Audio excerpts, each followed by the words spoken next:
Welcome back, everyone. Michael here with Offshore Citizen. Today we're going to answer the question of whether offshore structures are illegal and the things that you want to watch out for if you're operating offshore.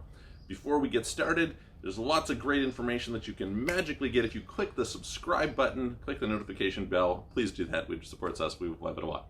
Okay, so diving in. This is a question that doesn't come up that often, and rightly so.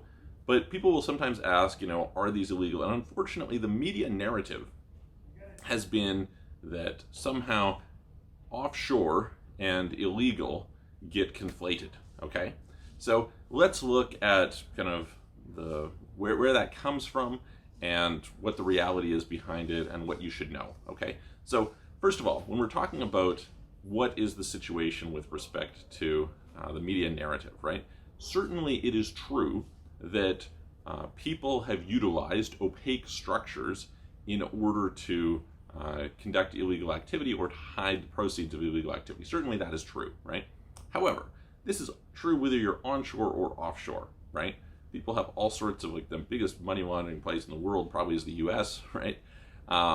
What I often tell people is, there's more tax avoidance and tax evasion that goes through New York than probably any other place. And so to characterize some islands as being the fault here is really a misnomer of the situation.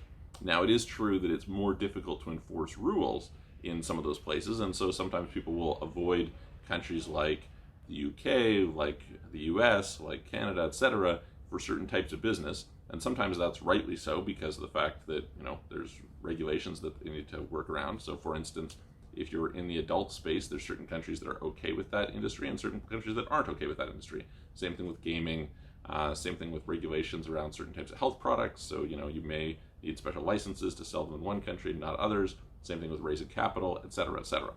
However, the bottom line is that it is far from a monopoly on those types of behavior. And we fail to answer the question. There's another video I have, you can go and check it out, on what is offshore, right? So, offshore is often seen as Caribbean islands or South Pacific islands, which really we're talking here about international business, right?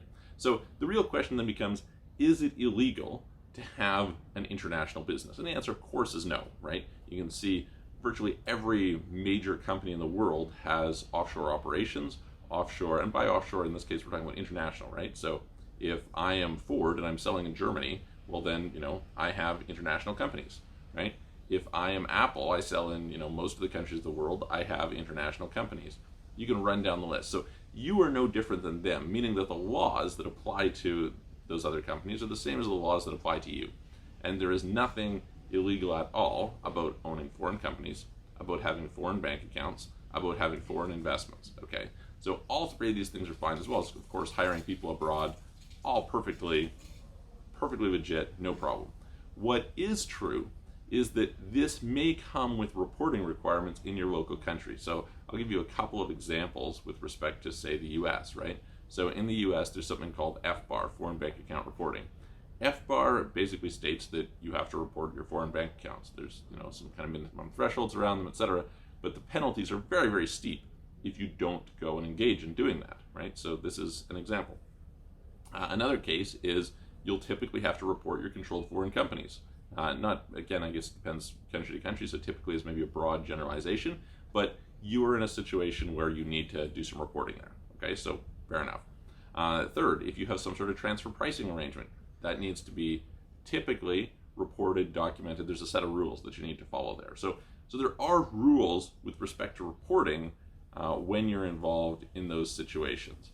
This does not at all mean that it's a problem to have them. In fact, I would say the bigger you go, the more likely that people are to have them. So, rich people have them a lot more than poor people. We saw from the Panama Papers, royalty has them, right? So it's not something that's a problem to have. There's nothing like that. But do be aware when you're setting up an international structure that you do follow all the appropriate reporting requirements. So anyway, if you want some help with that, reach out to us. You can book a call, clarity.fm/Michael Rosmer. There's a link below.